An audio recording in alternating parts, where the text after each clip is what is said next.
What's up, guys? We're back for podcast freaking 13. We made it to 13. So stoked. We have a photographer here today, Nicole Du Bois. Whatever. Nicole Du Bois. Yes.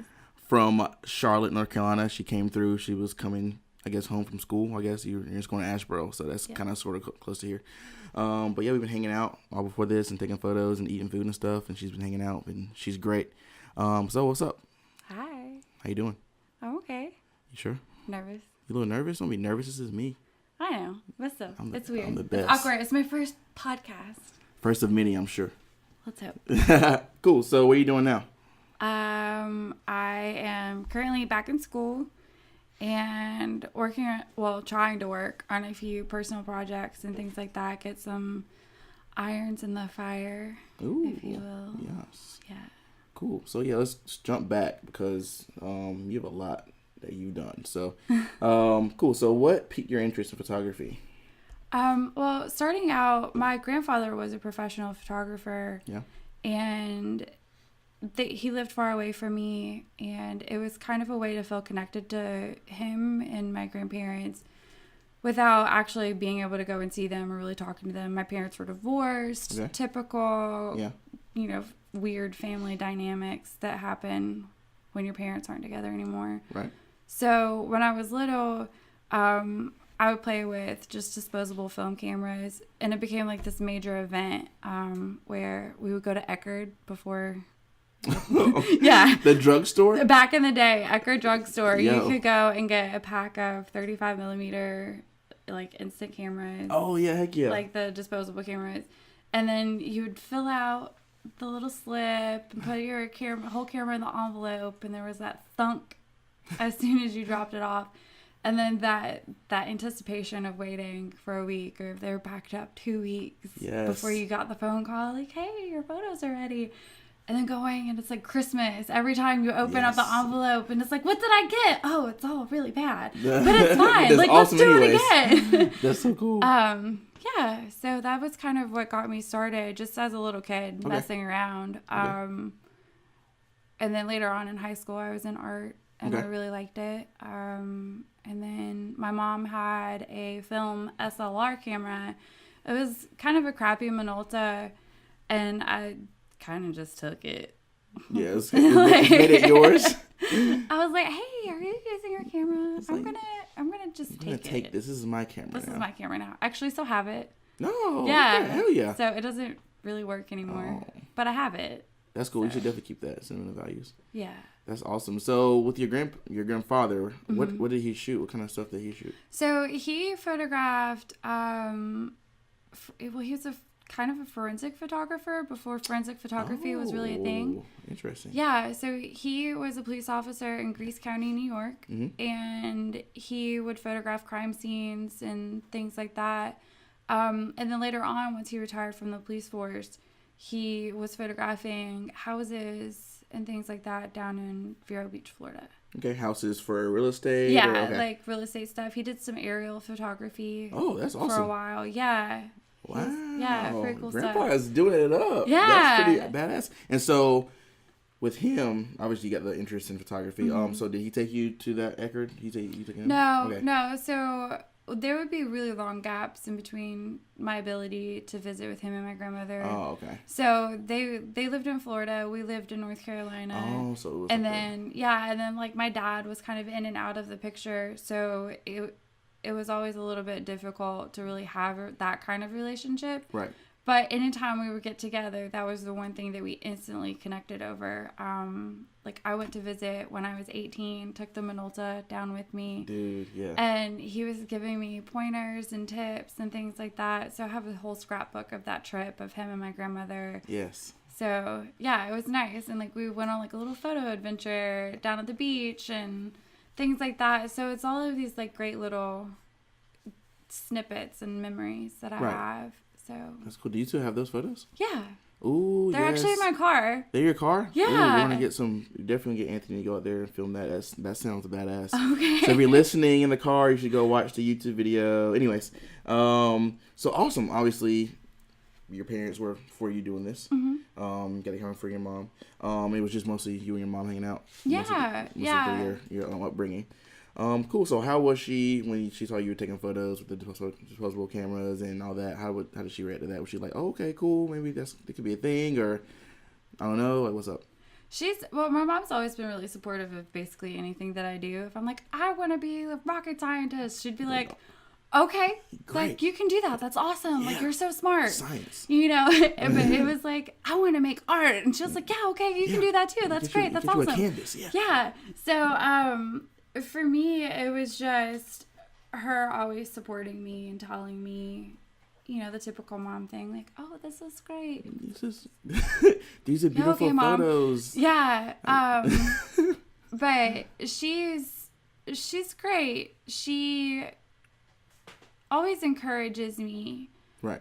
In 2011, I went back to school at UNC Greensboro, where I got my BFA in photography. And the whole time, she helped me out so much, and she never made me feel like pursuing photography was frivolous. Right. And I know so many people who have parents that, aren't always so supportive, or society wants to tell you, like, why are you wasting your money and your time getting a degree in photography? You can learn everything that you need online, or you can just learn it by doing it. And I don't learn that way. I need to be in a classroom with someone much wiser, much smarter, standing in front of me saying, this is what you do. Okay. And then I go do it. And then they say, okay, this is great, but this is really bad. And this is how you can fix it. Okay. Fair. Yeah. So I definitely have the initiative to explore and develop and figure things out on my own. But as far as the actual learning process goes, that really helps me out. Perfect. Okay, definitely is the school thing, because you're kind of a special case because you went to UNCG in Greensboro, where you went back to RCC, which is a fantastic photography school or photo school, and you studied you studied photography at both places. So how was it at UNCG compared to RCC? So at UNCG, I was pursuing a degree in fine art photography. Which is a little bit different than commercial or photojournalism or portrait photography, which is what RCC teaches. At UNCG, I did a lot of experimental photographic processes. I learned about, Van Dyke printing and cyanotypes, and I learned how to do photograms and pinhole cameras and things like that. So it was always a lot of play as far as exploration and figuring things out and learning what your materials can do and what they can't do, and being encouraged to kind of push that medium as far as you could. And, figuring out a concept and how do you document that or create work that's based around that, where RCC is more of, this is what your camera does. These are the technical aspects that you must know in order to operate it at its full functioning capacity. And then it's up to you to kind of have that creative side. But they focus more on the being able to go out and get a job as a photographer. Right.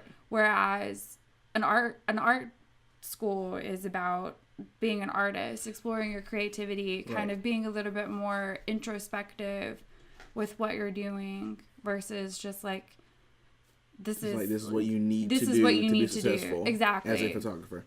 Exactly. Cool. And it's not to say that I couldn't have been a successful art photographer.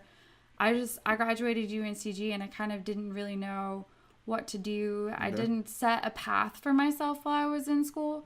And not setting that path kind of led me to feel a little bit lost, because I was so excited about everything that I was doing while I was there that I wanted to do a little bit of everything.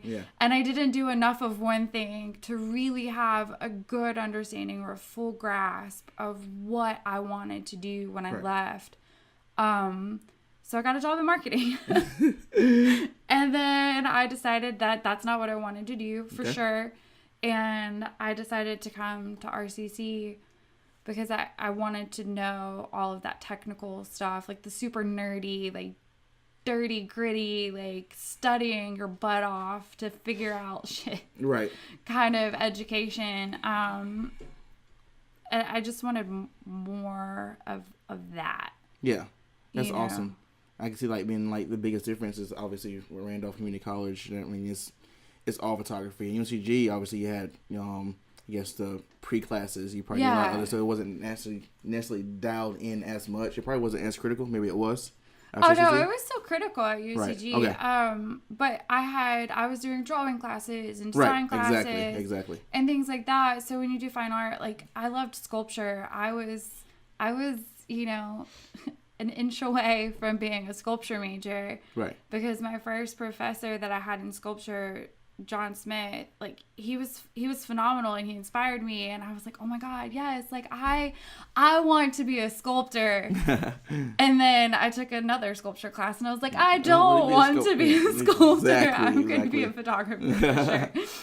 So yeah, perfect. Yeah, perfect. So when you were, I'm going to step back a little bit. When you were going into college, and obviously thinking what you're going to do, when did you decide that I want photography to be it? Did you see something in a magazine, or did you know some photographers that were doing it professionally? You say, I want to do that, or how did that come to be, other than it being a hobby?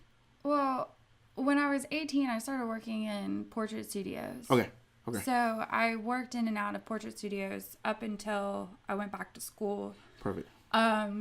With a 3-year hiatus as a preschool teacher, because I couldn't figure out what I wanted to do. You're a preschool teacher? I was a preschool teacher for Dude, 3 years. What? Yeah, I know. It's surprising. There's a whole lot of stuff. But then I got really interested into the art history, and I'm fascinated by other photographers and what they're doing. More specifically, Sig Harvey. Okay. Really, my first year at UNCG, I was introduced to her work, and it solidified for me that I could do something with photography that was impactful in some way, and then I could also have a job as a photographer. For anyone who's not really familiar with her body of work, she's done a lot of stuff for Kate Spade. Oh wow, that's awesome. But that's huge. she was chosen based off of her personal aesthetic. So that's every artist's dream, right? To get a client that contacts you and says, here's this. Just make this awesome stuff. Do your thing. And do your thing. We're just gonna sit back. We want this to say, this is your style, this is your print. And just her work is just phenomenal. Right. You Look at Me Like an Emergency was a book or a photo book that she did, or a project that she did, and it hit me. It was so impactful, and I kind of really just started studying her work and figuring out how I could be something. Yeah, exactly. Just something, I don't even know what. I don't want to be her or be like her. But just that ability to be able to express myself through my photography in a similar way. That's awesome. I'm definitely to check her out. Before you said that, I've never heard her name, so I'm definitely going to do some research. It sounds amazing the way you described it, so that's awesome. Yeah. Cool. So that was kind of your push, okay. Yeah, that was my aha moment. Perfect. That's awesome. Cool. So I want to go to your photo process, because we discussed this over food earlier, and I'm definitely, and it's awesome the way she does it. Describe that. It's with personal work or client work or projects at school. How's your process? It depends. So I'm very linear sometimes, where it's okay, this is where I'm going to start, this is where I'm going to end. And then other times I'm okay, I have this element or this tool, be it a camera or film, a process, something, and I'm okay, how does this work? Let me figure out how this works. I figure out how it works. I get a little bit better at it. I'm okay, how can I take this thing that I made work, break it apart, put it back together again so that it works in a different way, or it works in a way that it shouldn't work?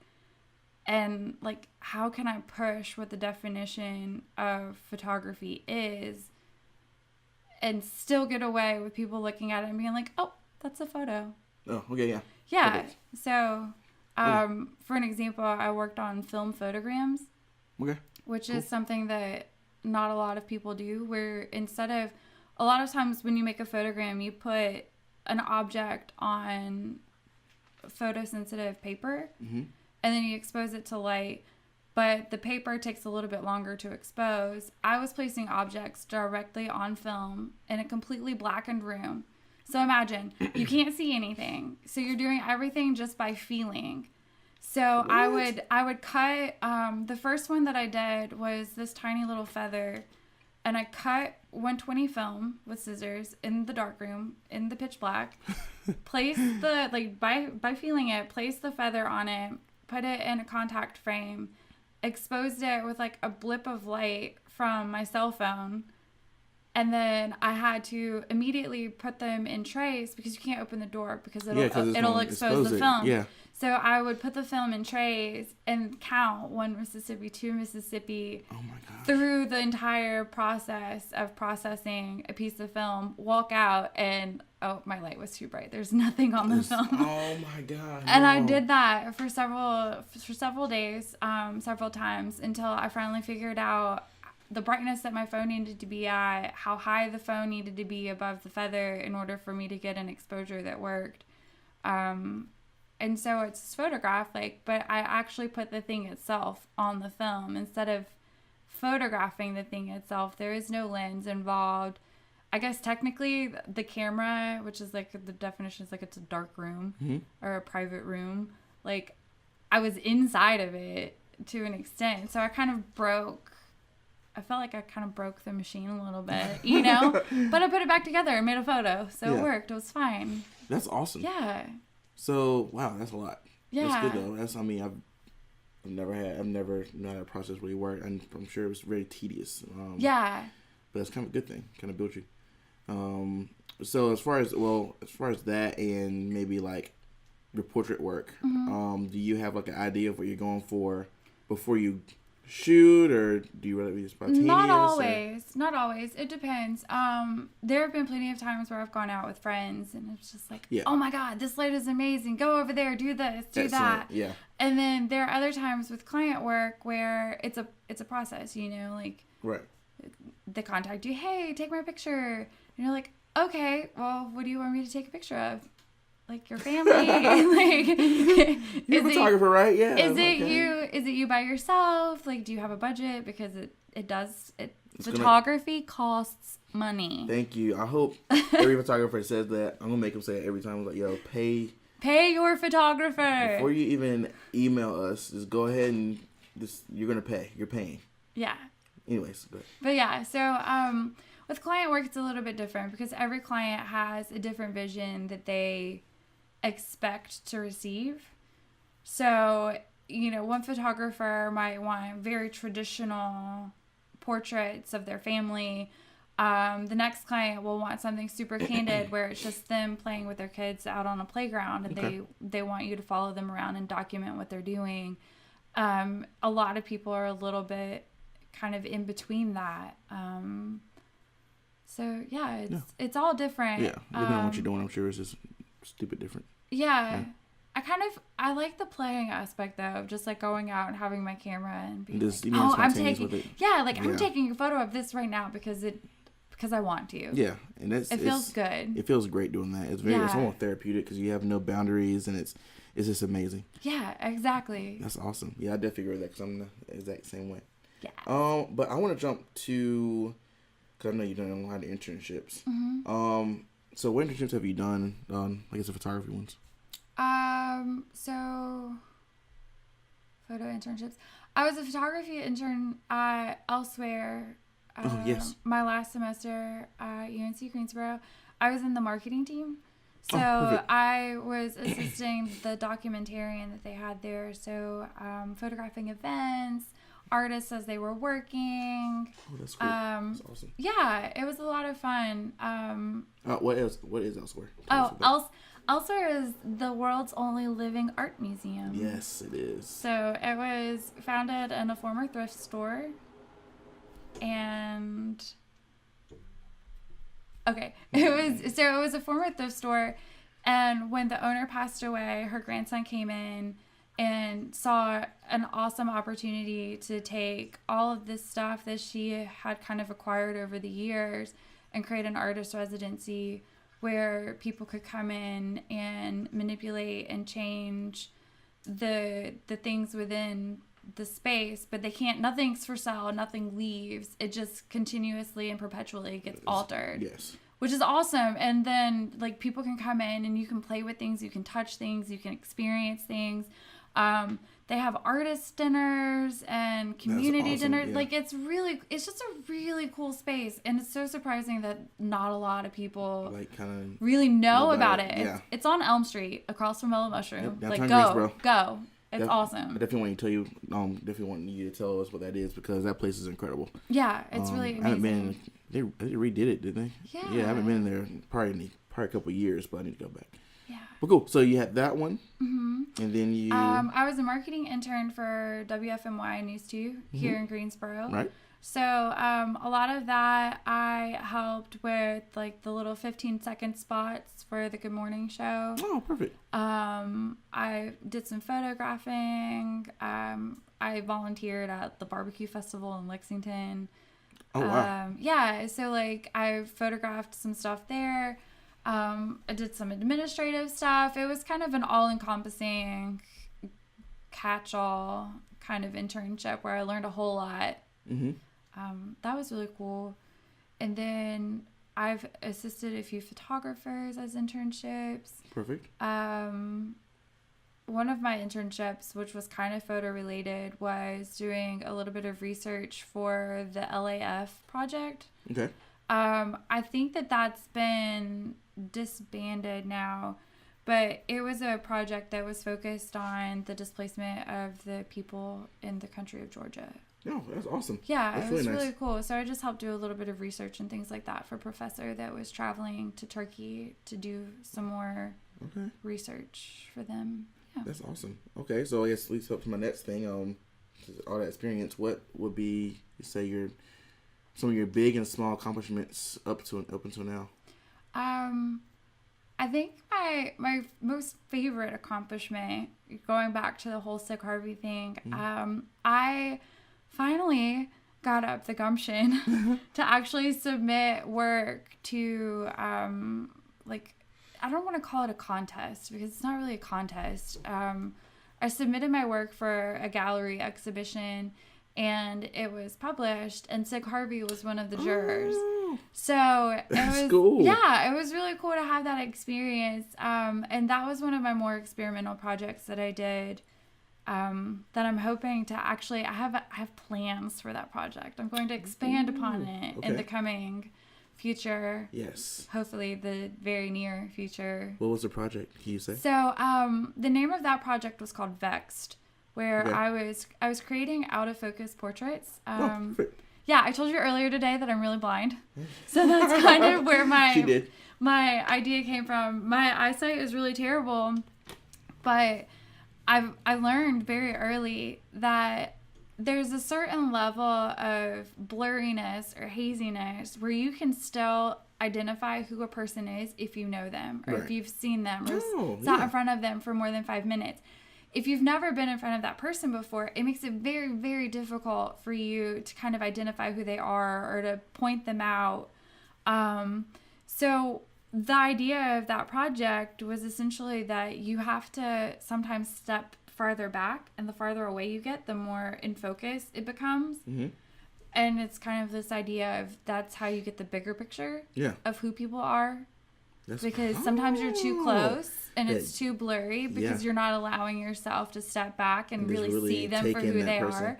Exactly. So I want to do something that involves that and photographing people around Charlotte and kind of getting to know my community a little bit better through that. Yeah, that's cool. Yeah. She went deep with that one. Yeah, let's hope so. That's it's cool in theory. Let's see if it works. Yeah, you should definitely keep that. I definitely want to see that whenever you decide to show it. Okay, so that'll be great to see. I'll try. Cool. So, and that was your only accomplishment you want to talk about?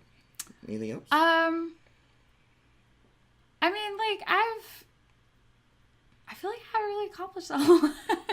You definitely have. I have, but I'm wanting to accomplish more in like the professional photography world. Yeah, I agree with that. Yeah. And less so in the art world right now. Yeah. I definitely want whatever I do moving forward after I graduate from RCC, and hopefully get a job, fingers crossed, get a job as a full-time photographer somewhere where I can live off of what I'm doing. Working. That would be the dream. Yeah, that's the dream. But I also want to do something that helps to kind of influence my artwork, because in my mind, I'm thinking that this will open up the space and the availability and the networking for me to pursue the artistic side that I've kind of pushed aside. That's awesome. Yeah. So okay. Yeah, answer my next question. Oh, your future endeavors, and obviously you also mentioned earlier that when we were eating food, that you want to be a teacher. Yeah, I do. Yeah. I really do. Later on in life, I'm sure. Yeah, I feel like it's really important to have some kind of working knowledge of the photography world, so to speak. I don't want to go straight into being a teacher and not have been part of that world. So that I think it's really important to have real world, experience, so that you can give that and share that with people. Yeah. Yep. If I had known at UNC Greensboro that most of the jobs that I would be offered after graduating would be photo assistant jobs, I probably would have tried to learn what a C-stand is, or a light stand, like how to put together a light stand or a scrim, or like I would have focused more on learning that. But if I'd done that, I probably wouldn't have been sitting in a dark room all by myself. Exactly. Like I'm not upset that I went down that path. Right. And I think it's awesome that you met one of your influences later on, and your well, you actually didn't meet her. She was a jury of. Yeah. That's so awesome. Well, my goal is to hopefully be able to intern with her. I actually have to reach out to her. I did email her when I was an undergrad and was just like, hey, your work is phenomenal and it's inspired me so much. And she emailed me back. Yes. Yeah. So she's really personable.